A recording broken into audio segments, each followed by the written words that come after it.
নবদ্বীপ নদিয়াত গৌর হরি অবতীর্ণ হয়ে করজোড়ে মিনতি করে বলছে, ওরে কলির জি, তোরা একবার অন্তত নাম বল।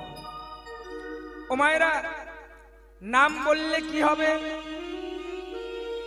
চৈতন্য চরিতামৃতে বললেন, হরের নামৈব হরের নামৈব হরের নামৈব কেবলম কেবলম কলো নাস্তেব নাস্তেব নাস্তেব গতির নৌথা গতে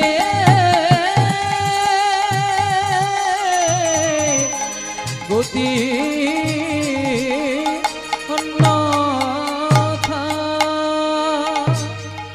এই হরি নাম ছাড়া কলির জীবের কলির যুগের কোন গতি নাই, গতি নাই, গতি নাই, গতি না। ওমা, আমরা কি বলবো যে হরি নাম করলে কি হবে? না, আমরা কলির জীব, আমাদের মুক্তি পাবো, তাই না? তার মানে কি আমরা হরি বাসরে এসে বসেছি মানে কি গৌরাঙ্গ মহাপ্রভুর কাছে বাবা আগে থেকেই সারেন্ডার হয়ে যাচ্ছি যে আমরা পাপ করেছি, তার জন্য কলির নাম করছি। ওমার নাম করলে যদি পাপ থেকে মুক্তি পেতাম, তাহলে বহুদিন থেকে কীর্তন করছি, তাহলে কিন্তু আমরা অনেক দিন মুক্তি পেয়ে যেতাম। না না না, তো আমাদের নামটা বাবা কেমন করা হচ্ছে জানেন? ঠিক পোড়া জমিনে যদি বীজ রোপণ করা হয়, এই যে মা জমিনে বসে আছেন, এই জমিনে দেখবেন বর্ষাতে যখন জল আসবে, যদি একবারে চাষি ভাই সেবা ওই মাটি তৈরি করে বীজ রোপণ করে দেয়, সেই বীজটা কি হবে? হবে না। কেন না? এই মাটিটাকে বাগিয়ে চষণ করতে হবে, এই মাটিতে উর্বর সার দিতে হবে, তারপরে বীজটা রোপণ করলে ধীরে ধীরে আস্তে আস্তে উঠবে। আর আমাদের হরি নামটা কেমন হচ্ছে? বৎসরে একবার দুবার যেখানে হচ্ছে সেখানে যাচ্ছে, এই দেহ মাটি করতে, জমিন দেহ। এই দুদিন হরিনাম হবে, শ্রবণ করব, তারপরে যে যার সংসার জীবনে মিশে যাবে। আর কে হরি, কে গৌরাঙ্গ, কে মহাপ্রভু, আবার কোথাও আসবে বাবা, আবার চলে যাবে। ওমা, তাহলে কি এই দেহ জমিনটা আবাদ করতে হবে কি দিয়ে? না, পদকর্তা একধারে কলম দিলেন, আরে হরি নামে নাঙল দিয়া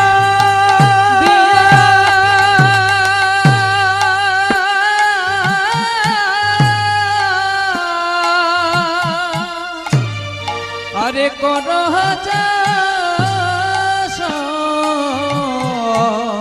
হরি নামে নাঙল দিয়া কর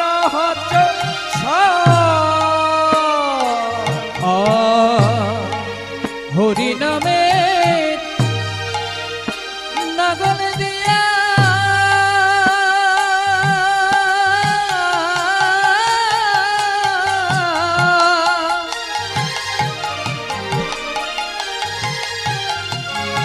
আরে কোন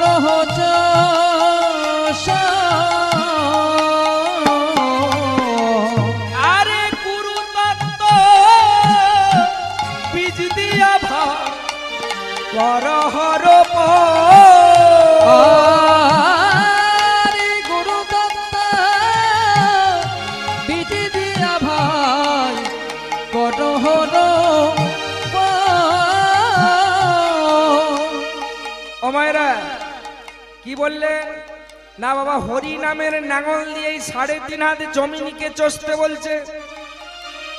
আর এই জমিনিকে চষে তারপরে কি বললেন? গুরু মন্ত্র কর্ণে দিয়া করহ রোপণ করহ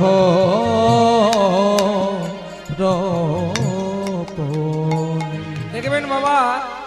ওমা, অনেক আমরা ভক্ত আছি, অনেক কীর্তন শুনছি, অনেক ভাগবত শুনছি, অনেক চৈতন্য চরিতামৃত আস্বাদন করছি, অনেক মঠ মসজিদে যাচ্ছি, কিন্তু দীক্ষা নেই। এরকম অনেক ভক্ত আছে। দীক্ষা না নিলে কৃষ্ণ পাওয়া যায়। এখন একটা সমস্যা হয়ে গেছে বাবা কলিযুগে, কি দীক্ষা কার কাছে নেব? এত গুরুদেব হয়েছে বাজারে। গুরু কাকে বলবো? গু শব্দে অন্ধকার, রু শব্দে আলো, অন্ধকারের পথ থেকে আলোর পথে যে বাহির করবে। এখন গুরুদেব কাকে বলবো, কাকে শুনবো, কার কাছে দীক্ষা নেব? দেবর্ষি নারদ ঠাকুর একদিন প্রত্যেক দিন ওই বিনা যন্ত্রে নাম করতে করতে বাবা ভগবানের চরণতলে প্রণাম করে আর চতুর্দিকে দীক্ষা দিতে যায়। তো চতুর্দিকে দীক্ষা দিতে যাচ্ছে, এখন প্রতিদিন বাবা প্রণাম করছে। দেখবেন অনেকে যাদের দীক্ষা হয়নি, তারা যদি দীক্ষা হওয়ার লোককে বাবা মানুষকে যদি এক গ্লাস জল খাওয়ায়, তাহলে আমার তার আয়ুটা 10 বছর কমে যায়, শাস্ত্র বলছে। তো এখন দেবর্ষি নারদের যাতে আয়ু না কমে, ভগবান তো আর জানবে না, ভগবান তো বলবে না যে দেবর্ষি নারদের আয়ু কমে যাবে বাবা। তাই কি করে, ওই প্রত্যেকে আসে, প্রত্যেক দিন আসে, আস্তে আস্তে বৈকুণ্ঠ ধামে কি করে প্রণাম করতে আসে। আর তখনই কি করে ভগবান চরণ দেয় না, ওই নিচে বলে এখানে প্রণাম করো, এখানে প্রণাম করো। বাবা দেবর্ষি প্রণাম করছে, ভগবান চরণ ছুতে দিচ্ছে না। একটা হাঁড়ি জাতিতে সে কি করছে, প্রণাম করতে আসছে, ভগবান চরণটা বাড়িয়ে দিচ্ছে। দেবর্ষি নারদ চিন্তা করছে, আমি প্রত্যেক দিন সব সময় হরিনাম করছি, হরিনাম সংকীর্তন দারে দারে বিতরণ করছি, যে ভগবানের পাশে আমি সব সময় থাকি, ভগবান আমাকে চরণ ছুঁয়ে প্রণাম করতে দিচ্ছে না। আজকে প্রভুকে গিয়ে বলবো, প্রভু চরণ দুটো আমাকে দেন, আমি বাগিয়ে ধরে চরণ দুটো ধরে আমি প্রণাম করব। বাবা তারপরের দিন সকালে স্নান করে তিলক ধারণ করে দেবর্ষি বৈকুণ্ঠ ধামে গিয়ে একবারে প্রভুর চরণ তলে গিয়ে প্রণাম করবে। বলছে প্রভু আজকে চরণ দুটো দেন না। বলছে নারদ তুমি দীক্ষা নিয়েছো? দীক্ষা? দেবর্ষি নারদ বলছে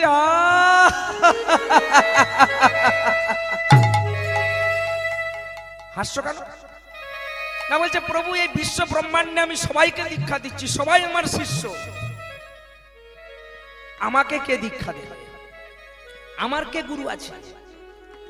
বললো শোনো, তুমি প্রত্যেকদিন সকালে স্নান করে উঠে এই যে বৈতরণী নদী পেরিয়ে তুমি বৈকুণ্ঠ ধামে আসো, তুমি এই নদী পারাবে।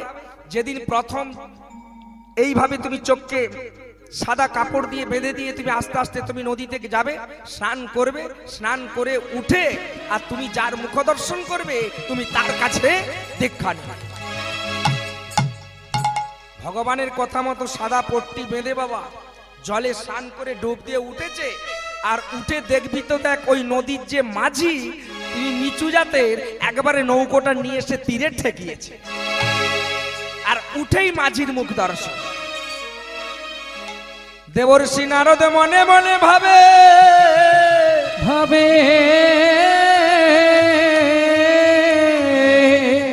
আমি এই নিচু জাতির মধ্যে এই মাঝির কাছে আমি দীক্ষা নেব, দীক্ষা নেব।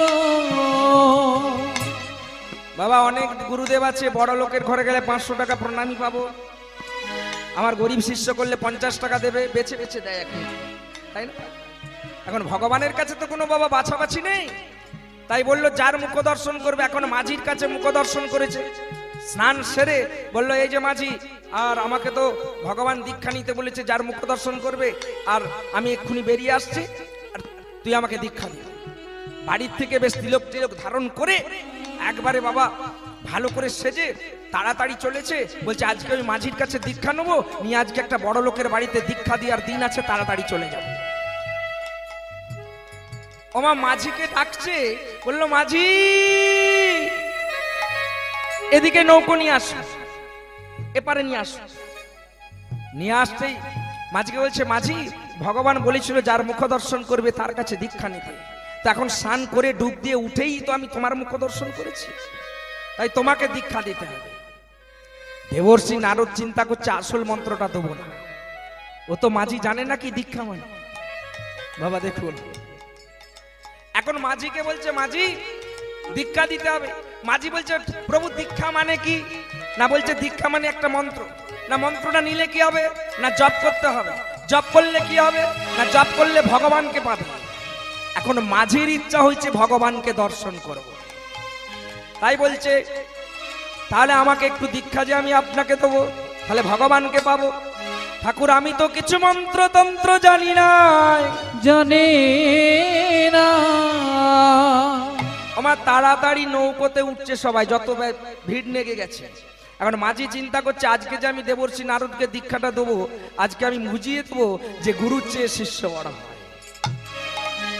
ওমা কি করলো দেবর্ষি নারদ, তাড়াতাড়ি উঠতে চলেছে। ভরা নদী, বর্ষাকাল, এপার ওপার কানাই কানাই বলছে, সবাই তাড়াতাড়ি উঠছে। মাঝি বলছে দাঁড়াও, আজকে আমার নৌকাটা একটু ভাঙা আছে, এতজন একসঙ্গে পারাপার হবে না, ওই একজন একজন করে পারাপার করতে হবে, মোট দুজন পারাপার। তখন ওই দেবর্ষি নারদ বলছে তাড়াতাড়ি এক কাজ করো, তুমি আমাকে ওই দীক্ষাটা তো দেবে, আমি আগে বড় লোকের ঘরে দীক্ষাটা দিতে যাবো, সেরে দিয়ে ঘুরবার পথে দীক্ষা নিয়ে বাড়ি যাব, তারপর ভগবানের সঙ্গে দেখা যাবে, আমাকে আগে পারাপার করে দাও। তো বাবা তাড়াতাড়ি দেবর্ষি নারদ আগে উঠেছে আর আরেকজন উঠছে। মাঝি বলছে দাঁড়াও, আমি তো বলেছি দুজন করে উঠবে। দেবর্ষি নারদ বলছে আরে বাবা দুজনই তো উঠেছে, আমি আর আরেকজন ভক্ত। না বলছে না আপনি উঠবেন আমি উঠবো, তাহলে দুজন হচ্ছে। আমার ভরা নদীতে কি করেছে, ওই নৌকাটাকে ওই দেবর্ষি নারদ আর ওই মাঝি উঠেছে বাবা, আর উঠার পরে কি করেছে, নৌকাটাকে ছেড়ে দিয়েছে। আর নৌকাটাকে যখনই ছেড়ে দিয়েছে একবারে বাইতে বাইতে বাইতে বাইতে বাইতে বাইতে মধ্য যমুনায় গিয়ে বড় যে বাঁশটা বায়, খুব যখন জল হয়ে যায় বাবা, একটা বড় লাঠি থাকে, বাঁশটা, নৌকোটাকে নিয়ে যাওয়া হচ্ছে। এখন মাঝি বাইতে বাইতে কি করেছে, ওই মাঝখানে গিয়ে বাঁশটাকে পুঁতে দিয়ে রজ্জুয়ে নৌকাটা বেঁধে দিয়ে আর হেলাম দিয়ে শুয়ে পড়েছে মাঝি। আর যত জলের ধাক্কা আসছে নৌকোতে এদিক ওদিক এদিক ওদিক হচ্ছে। আর দেবর্ষি নারদ এরকম টলমল টলমল করছে। ওমা আমরা দুটো জিনিস কাউকে দিই না বাবা, আপনাদিকে বললে আপনারাও দেবেন না, আর আমাকে বললে আমিও দেবো না। কি বলুন দেখিনি, কি মা কি জানি না। একটা হচ্ছে দিতে, আপনাকে যদি বলি আমাদের এই হরি মন্দিরে গোবিন্দ সেবা হবে, অনেক আছে, আপনার 5,000 টাকা দেন, বলবে এবছর আমার ব্যবসা চলেই না,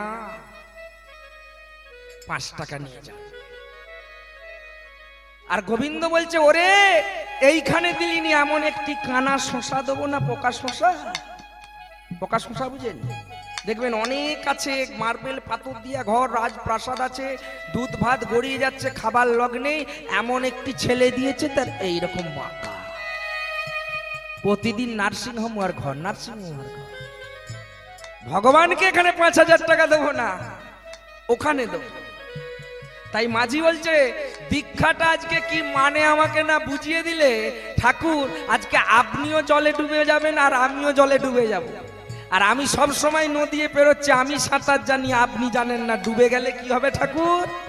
নারদ বলছে মরে যাব। আর মরে গেলে কি হবে না, এই হাজার হাজার ভক্তকে দীক্ষা দিয়েছেন, সব অর্থ আপনার জলে ডুবে যাবে।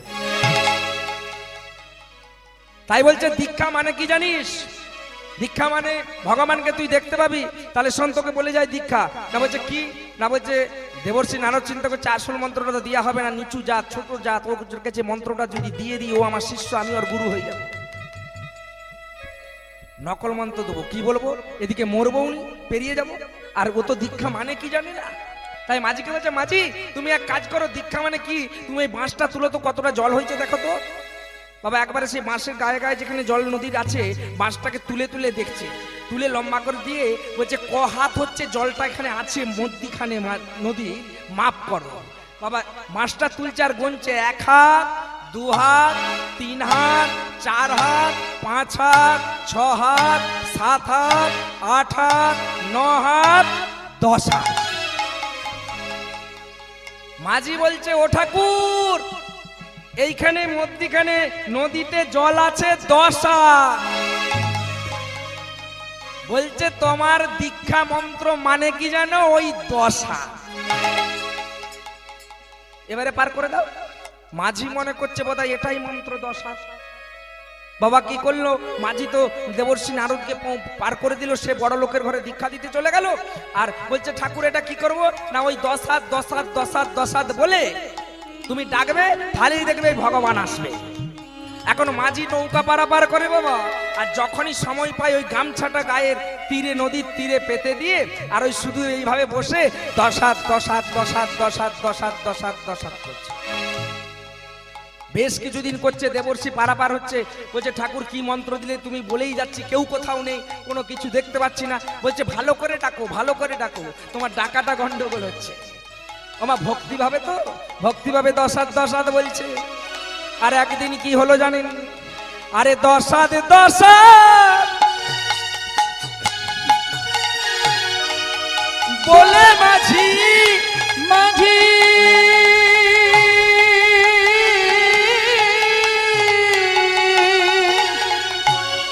ওগো ডাকিতে লাগিল।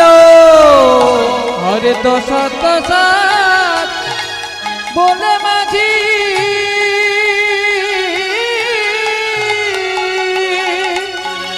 আজি ডাকিতে লাগিল। আরে দশভুজা দুর্গা তখন ওগো আসিতে লাগিল। আর দশভুজা দুর্গা এসে আসিতে লাগিল।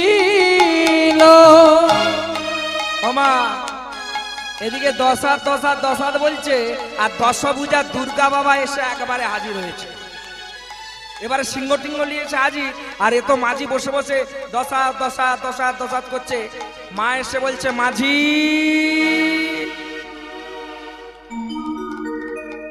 আমাকে ডাকছিস কেন? বাবা মাঝি তাকেই দেখছে একেবারে সিংহ। কেউ তো, আমি তো তোমাকে ডাকিনি। এই তুই তো এখানে বসে বসে দশাত দশাত দশাত দশাত দশাত দশাত দশাত দশাত দশাত। বাবা ছুটে গেছে দেবর্ষি নারদের কাছে, বলছে ও ঠাকুর তুমি কি মন্ত্র শিখালে একেবারে সিংহ ফিংহ এসে একেবারে গোটা গায়ে হাজির ফাজিয়ে দিবে এমন অবস্থা। দুর্গা এসে হাজির হয়ে গেছে।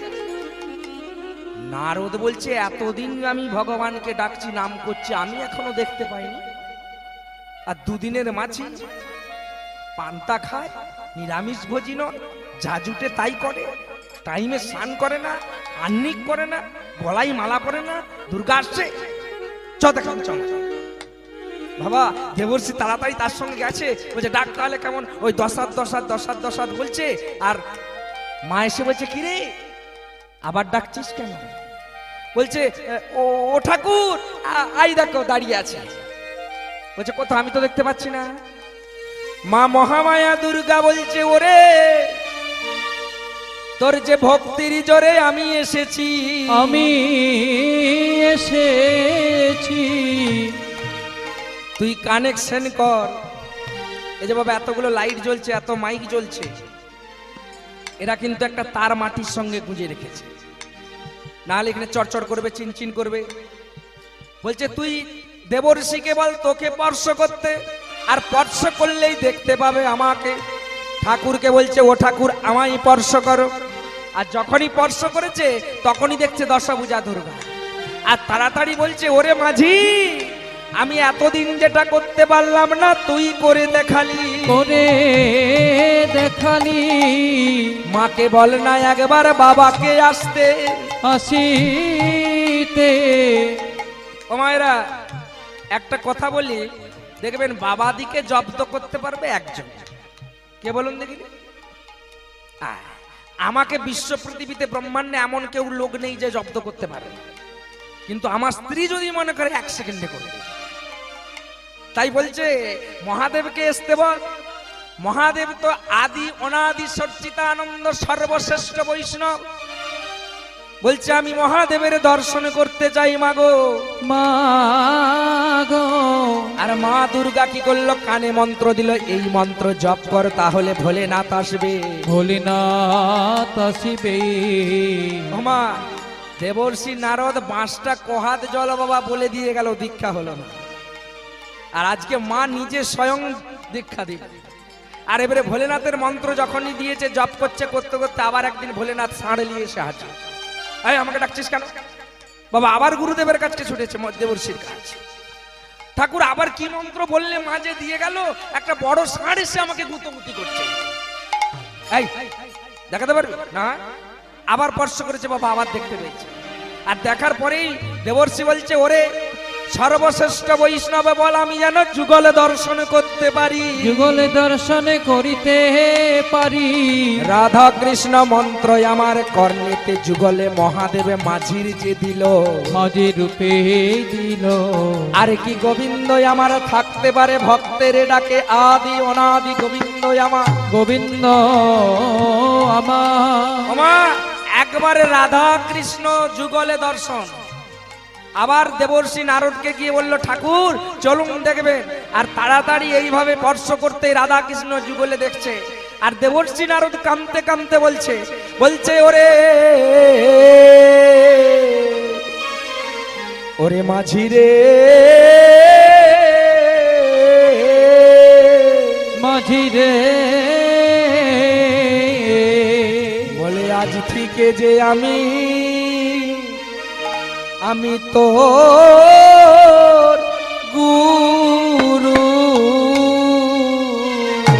আরে আজ থেকে যে তোর গুরু। বলে এত ডেকে উপাসনা করে আমি পাই না যে রে, ওরে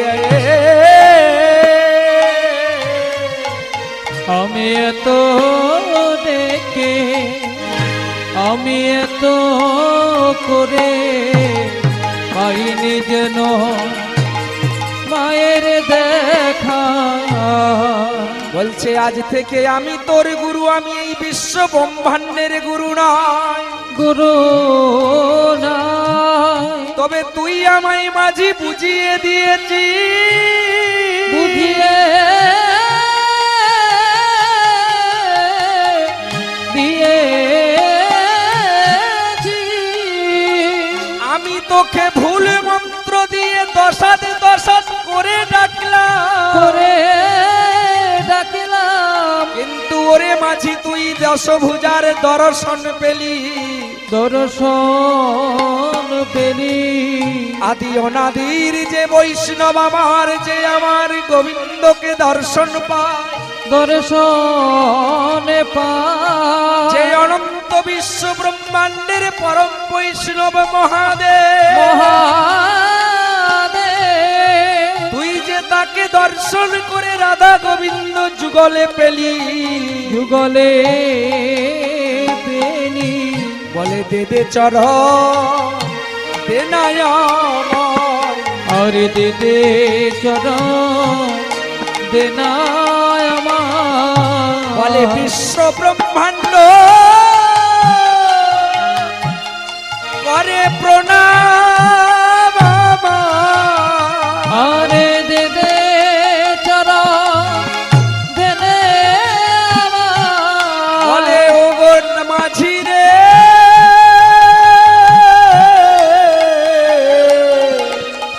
ও মাঝি,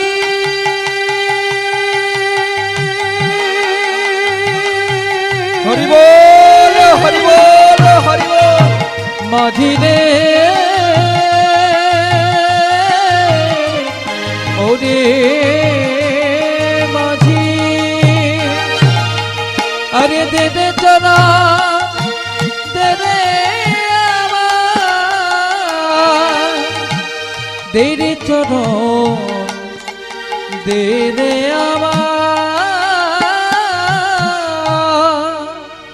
ওমা খুব ভালো লাগলো, কিন্তু আসার সময় একটা জিনিস আপনাদের রাস্তায় দেখলাম, ওই বাজারটার আগেটায় চারজন খুব ঝগড়া লেগে গেছে জানি, আস্তে আস্তে দুজন পুরুষ আর দুজন নারী। তো আমার গাড়িটা দাঁড় করিয়ে দিল ওই আগেটায়, দাদা ফোন করছিল তখন ঢুকছি বাজারটার আগেটায়। দুটো পুরুষে ঝগড়া লেগে গেছে, দুটো নারী ঝগড়া লেগে গেছে। এখন আমার গাড়িটাকে ঘিরে দিয়ে বাবা আমার যে ওই কীর্তনের পোস্টারটা আছে দেখে বলছে আপনি কোথায় যাচ্ছেন? আমি বললাম এখানে কীর্তন করতে। না তাহলে তো আপনি ভাগবত মুখী লোক। আমি বলি হ্যাঁ। না তাহলে আমাদের এই ঝগড়াটা আপনি একটু মীমাংসা করে দিয়ে যান।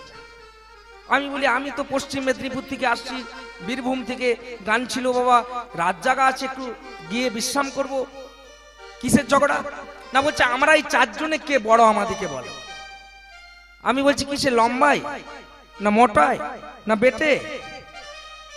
তো মেয়ে দুটোকে বললাম তাহলে তোমাদের কি ব্যাপার, না আমরা কে বড়? এই চারজন আছি, ওরা দুজন বলছে আমি বড়, ওরা দুজন বলছে আমি বড়। ওমা, মেয়ে দুটো তো চারজনেই কিন্তু হরিবাসরে আছে, আমি চিনে নিয়েছি লোকগুলোকে। দুজন ছেলে যারা ঝগড়া করছিল তারাও আছে, আর যে মায়েরা দুজন ঝগড়া করছিল তারাও আছে। আছেন তো এখানে? তখন তো আমি অন্য বেশে ছিলাম, চিনতে পারেননি, এখন একটু অন্য বেশে। চারজন কে জানেন বাবা?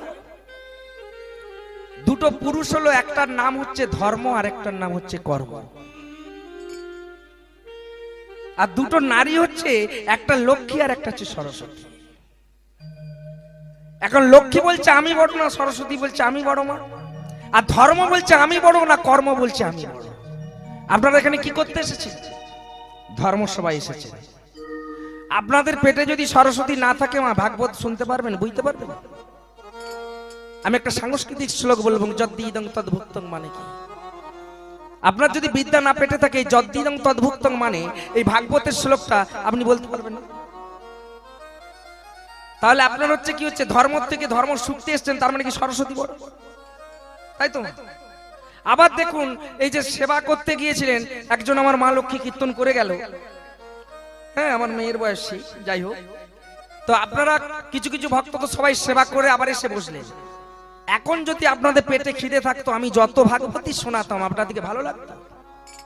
তাহলে খেতে হবে, পেট ভরাতে হবে। তাহলে এখন সরস্বতী দেখতে গেলে, পেট ভরাতে গেলে লক্ষ্মী বড়। এখন তো বিপদে পড়ে গেছে যে লক্ষ্মী বড় না সরস্বতী বড়, যাকে বড় করবেন তিনজন পালিয়ে যাবে, আপনার কাছে তিনজন থাকবে না। যদি লক্ষ্মীকে বড় করেন, সরস্বতী মানে বোকা লোক হয়ে যাবে, ধর্মস্থানে যেতে পারবো না, কর্ম করতে পারবো না। এখন কি করলাম, আমি ওদেরকে বললাম তোমরা যা ঝগড়া করছো করো, নিখিল বাবুর ঘরে গিয়ে, মন্ডল বাবুর ফ্যামিলিতে গিয়ে একটু ওখানে দরখাস্ত দাও, ওখানে অনেক ভাগবতমুখী লোক আসবে, সাধুগুরু বৈষ্ণব আসবে, আমাদের থেকে অনেক পণ্ডিতরা আসবে, ওরা যদি বলতে পারে। বাবা গো, এখানে এসে এখন বিচারটি দিয়ে গেছে রাধা মাধবের মন্দিরে যে আমরা চারজনকে বড়। এখন মন্ডল ফ্যামিলি চিন্তা করছে, চারজনের মধ্যে যদি আমি একজনকে বড় করি, আমার বাড়িতে তিনজন থাকবে না। লক্ষ্মী যদি বড় করি, আমার ছেলে বোকামূর্খ হয়ে যাবে, আমার ছেলে ধর্মস্থানে যাবে না, আমার ছেলে কর্ম করবে না। আর যদি কর্ম করে, তাহলে আমার ধর্ম যাবে, লক্ষ্মী যাবে, খেতে না পেলে মরে যাব। এখন রাজাকে বিচার দিল মা। রাজা তো বড় বিপদে পড়ে গেছে যে চারজনের মধ্যে আমি যদি কাউকেই বড় করি, তাহলে তো তিনজন আমার রাজ্যে থাকবে না, গন্ডগোল হয়ে যাবে। কাকে বলি, কি করি, কি করে উত্তর দেবো, কি করে উত্তর দেবো? ওই চারজনকে বললে একটা মাস সময় দাও, 1 মাস পরে তোমরা আমার দরবারে আসবে, তোমরা কে বড় চারজনের মধ্যে আমি বলে দেবো। চিন্তা করছে ছেলেকে আমি আদ্য মধ্যম পাঠ্য কাব্য পড়াতে পাঠিয়েছি। আমি আজকে ছেলে যখন আসবে, ছেলেকে কোনো কৌশল করে ছেলের কাছ থেকে জিজ্ঞাসা করলে ওই চারজনের মধ্যে কে বড়। পোকাগুলো এত মুখে এসে ঢুকে যাচ্ছে, হরি বলুন। ওমা, তাই কি করলো জানেন? ছেলে কিছুদিন বাদে এসেছে, ছেলে একবারে পণ্ডিত হয়ে এসেছে বাবা। আদ্য মধ্যম কাব্য, 18টা পুরাণ, ভাগবত, সমস্ত কিছু পণ্ডিত হয়ে।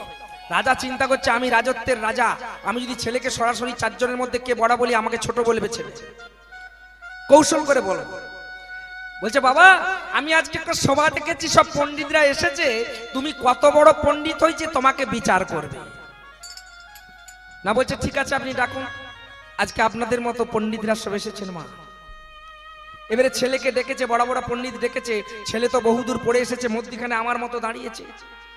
এইবারে দাঁড়িয়ে আপনাদের মতো পণ্ডিতরা প্রশ্ন করছে, আচ্ছা তুমি যে পাণ্ডিত্য গ্রহণ করে এসেছো, কত বড় পণ্ডিত হয়েছে দেখবো।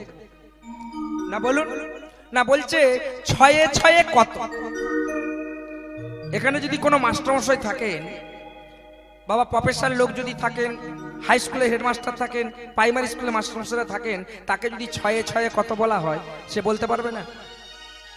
গুণ করলে 6 6 36, বিয়োগ করলে 6 6 0, যোগ করলে 6 6 12। এখন ছেলেটা কি করলো, চিন্তা করছে আমি এত মোটা মোটা বই পড়ে পণ্ডিতগিরি হয়েছি, আর প্রশ্ন পাইনি, আমাকে 6 এ 6 করে ধরেছে, আমাকে ছোট করছে এত লোকের সামনে, আমি বলবো। আমার মাথা নিচু করে বলল না, আর সমস্ত পণ্ডিতরা হেসে উঠলো, রাজার ছেলে বোকা বোকা বোকা বোকা।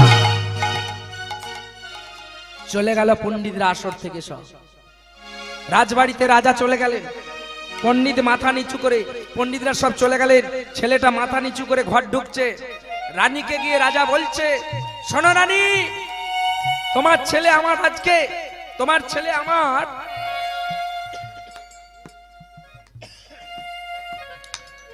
তোমার ছেলে আজকে আমার মাথা নিচু করে দিয়েছে, আজ থেকে তোমার ছেলেকে ছাই পাঁশ খেতে দেবে। এবারে মায়েদেরকে একটা কথা বলি, যখন ছেলেরা পড়াশোনা করে না, স্কুলে যায় না, যখন গন্ডগোল করে, আপনারা রেগে গিয়ে বলেন না, আজকে তোকে ছাই পাঁশ খেতে দেবো, বলেন তো? হ্যাঁ, সব জায়গায় গিয়ে জিজ্ঞাসা করি মা যে মায়েরা ছেলেদিকে কি গালাগালি দেন? মায়েরা বলে না, দিই না। কোন বিশ্ব ব্রহ্মাণ্ডে পৃথিবীতে এমন কোন মা নাই যে ছেলেকে গালাগাল দেয়, দেয়নি? যখন রেগে যাবেন দেখুন, তোকে তোর মরণ হয়নি রে, তোকে আমাকে মেরে দেব, তোর মরণ হয়নি, বলেন একটা লাঠি। হ্যাঁ, আমি খুব ছোটবেলায় বদমাইশ ছিলাম, জানি। ওই স্কুল যেতাম না, গাছের ডালে গিয়ে বসে থাকতাম, আর ওই বন্ধু বান্ধবদের সঙ্গে কি করতাম, ব্যাগটা ঠিক ছুটি হলে চলে আসতাম। এখন আমার মা একদিন বলছে, হ্যাঁ রে, আমাদের চিন্ময় স্কুল যাচ্ছে, পড়াশোনা কেমন করছে? না, বলছে সে তো পানের তেঁতুল গাছে উঠে বসে থাকে। হ্যাঁ, যাইনি রে, বলছে না। ও মা, আমি তো ছেলেগুলোর সঙ্গে ব্যাগটা নিয়ে ঠিক স্কুলের টাইমে এসছি, মা ভালো মন্দ করে রেখেছে, একবারে এসেই ব্যাগটা নামিয়ে দিয়েই মা আমাকে খেতে দাও, রাজার মতো। মা তো একটা বড় বাবা লাঠি নিয়ে, ছড়ি নিয়ে পেছনে এমন করে কাপড়ে দাঁড়িয়ে আছে, আমি তো জানি না। মায়ের সামনে কে এসেছি, যখনই একটা সেফটি দিয়েছে, হরে তুই মরু, ওই মাও ছুটছে, আমিও ছুটছি, মাও ছুটছে, আমিও ছুটছি, ছড়ি চালিয়ে। এবারে মায়েরা কোথায় জব্দ বলুন তো? আপনারা কোথায় জব্দ হন ছেলের কাছে? বলুন, বলতে পারবেন? পারবেন না। দেখবেন নোংরা জায়গা যেখানে আছে সেখানে মায়েরা যাবে না, গেলেই চান করতে হবে, ডুবতে হবে না। আমি আমরা কি করেছি, ছুটে গিয়ে একবারে যেখানে নোংরা পায়খানা করেছে সেখানে গিয়ে দাঁড়িয়ে আছি, আর মা দূর থেকে ছড়ি দাঁড়িয়ে বলছে, তুই মরুন রে, তোর মরণ হয়নি রে, তোর মতো ছড়া পেছে। আমি মরে গেছি। মায়েদের গাল কোনদিন মাগো মা ফলে তোয় না, হলো না, কলি যুগে মাতা পিতা চোখের নয়ন জলে, নয়ন জলে যদি ঝরে পৃথিবীতে বিফলে নাহি যাই পুত্র ও গণে, পুত্র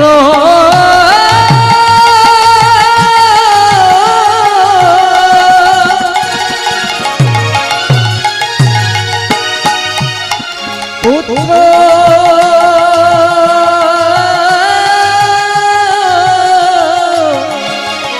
পুত্র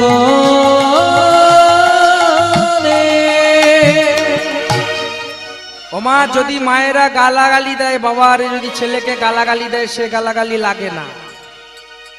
আর যদি এক ফোঁটা চোখের জল ঝরিয়ে দেয়, সেই চোখের জল পুত্র সন্তানরা সহ্য করতে পারে না। এবারে আপনাদের কাছে বলি, আমাদের পশ্চিম মেদিনীপুরে মা বাবাদের জন্য হয়ে গেছে পালা ভাত। আপনাদের হয়েছে নাকি?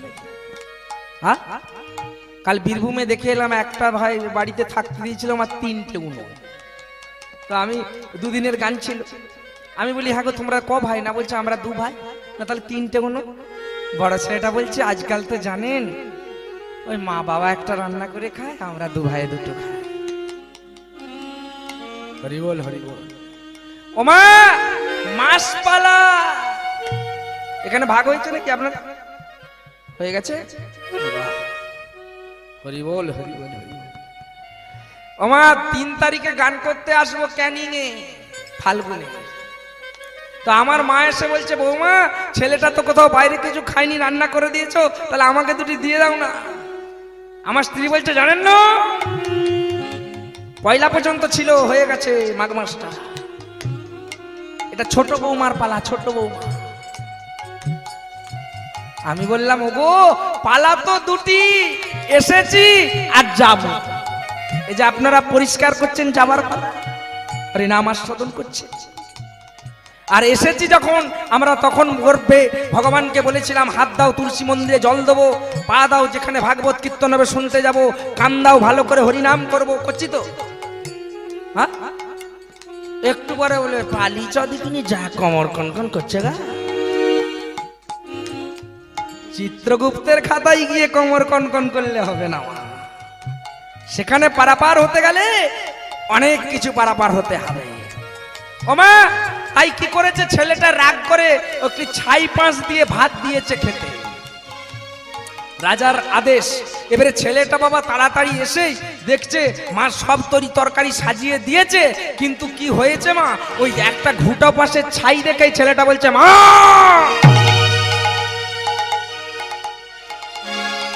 এটা কি, না বলছে এটা রাজার আদেশ। না কেন, না বলছে তোর বাবা বলেছিল ছাই পাঁচ দিয়ে ভাত দিবি, তাই তোর বাবার কথাটাও রইল। আমি তো মা, আমি তো তোকে ছাই পাঁচ খেতে দিতে পারি না, তুই ওই ছাইটাকে নামিয়ে দে, আর ছাইটাকে নামিয়ে দিয়ে ভাত দুটো খেয়ে নে। বাবা আজকালের ছেলে মা আর মানবে? বললো আমি আজকে খাবো না, এই বাড়িতে থাকবো না, আমি রাজ্য ছেড়ে আমি চলে যাব। আমার রাজার ছেলে বেরিয়ে পড়লো পালিয়ে যাব, চলে গেল। যেতে যেতে যেতে যেতে একটা জঙ্গল পড়েছে, আর সেই জঙ্গলে গিয়ে অন্ধকার হয়ে গেছে, রাজার শেষ তার এরিয়া রাজত্ব। এবারে অন্ধকার পড়েছে, মা চিন্তা করছে যেতে পারবো না তো, জঙ্গলে ঢুকলে বাঘটা গাছে খেয়ে নেবে। তাই কি করলো, একটা সামনে ব্রাহ্মণ বাড়ি ছিল, ব্রাহ্মণকে গিয়ে বললো এই যে বাবু আমাকে একটু থাকতে দেবে, খেতে দিতে হবে না।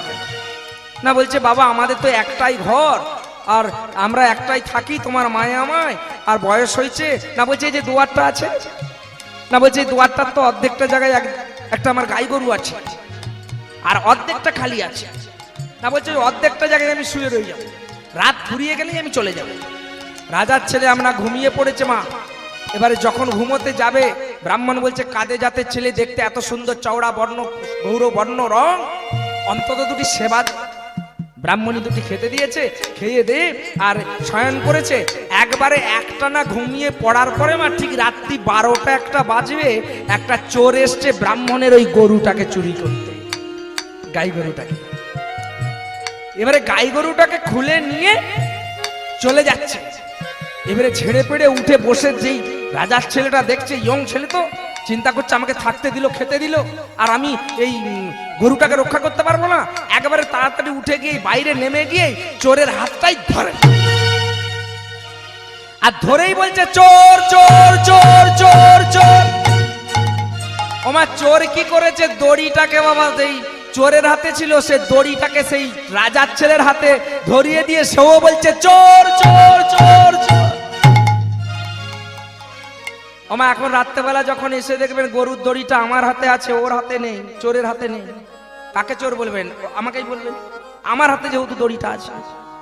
এবারে সবাই এসে রাজার ছেলেটাকে তো চেনে না, দেখছে ছেলেটার হাতে দড়ি, সবাই বলছে এই, ব্রাহ্মণ বলছে হ্যাঁ রে, তোকে খেতে দিলাম, শুতে দিলাম, থাকতে দিলাম, তুই আমার গরু চুরি করবি বলি শুয়েছিলি?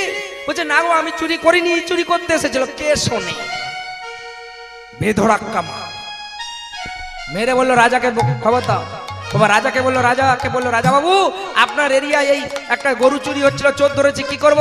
না 1 মাসের জন্য কারাদণ্ডে দণ্ডিত করে, 1 মাস পরে বিচার হবে। রাজা তো আর জানে না তার ছেলে বলে। ওমা ঠিক 1 মাস পূর্ণ হয়েছে, দাড়ি দুড়ি হয়ে গেছে, গোঁফ হয়ে গেছে, ছেলেকে চিনতে পারে না। এদিকে রাজা চিন্তা করছে লক্ষ্মী সরস্বতী ধর্মকর্ম 4 জনেই আসবে, সময় হয়ে গেছে, আমি কাকে বড় বলবো? মন্ত্রী বলছে অত চিন্তা করতে হবে না, আপনি ঢেঁড়া দিয়ে দেন চারদিকে, যে বড় প্রমাণ করে দিতে পারবে অর্ধেক রাজত্ব দিয়ে দিবেন, কিছু অর্থ দিয়ে দিবেন। ওমা তাই কি করলো, ঢেঁড়া দিয়ে দিল।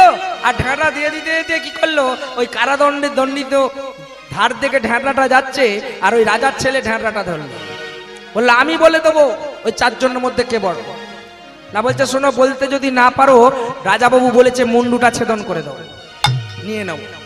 রাজার ছেলে চিন্তা করছে এদিকেও এখানে জেলে পচে মরতে হচ্ছে, আর ওখানেও মরতে হবে, তার থেকে যা হবে হবে, লাকে যদি উঠে যায় রাজা হবো, নালে মরে যাবে। আমার ধরে নিয়েছে। ধরে নিয়ে আজকে পণ্ডিত সবে জুটেছে, আজকে 1 মাস লক্ষ্মী সরস্বতী ধর্ম কর্ম এসে বসেছে। প্রথমে গিয়ে বলছে লক্ষ্মীকে, ওমা তোমার নাম কি আর কি কাজ করো? কি কাজ করো? ওমা ছেলেটা যে বলছে যে তোমার নাম কি? না বলছে আমার নাম লক্ষ্মী। তোমার কাজ কি? না বলছে আমার কাজ প্রত্যেক জীবকে প্রতিদিন খাদ্য জুটিয়ে দেওয়া, খাবার জুটিয়ে দেওয়া। না বলছে তাহলে আমাকে যেদিন মা ছাই পাঁচ দিয়ে ভাত দিয়েছিল, আমি যে খেলাম নি, রাগ করে চলে গেলাম, তাহলে আমার কি সেদিন খাদ্য থাকে? লক্ষ্মী বলছে ওইটা হলো তোমার কর্মফল। তোমাকে বড় হচ্ছে। তারপরে কি বলছে, এই যে তোমার নাম কি? না বলছে আমার নাম সরস্বতী। তোমার কি কাজ? না বলছে আমার বিদ্যা বুদ্ধি জুটিয়ে দেওয়া। না কোথায় বসে থাকো? প্রত্যেক জীবের জিহাতে। না বলছে যেদিন আমাকে ছয়ে ছয়ে কত জিজ্ঞাসা করলো, সেদিন কি আপনি আমার জিহাতে থাকেননি?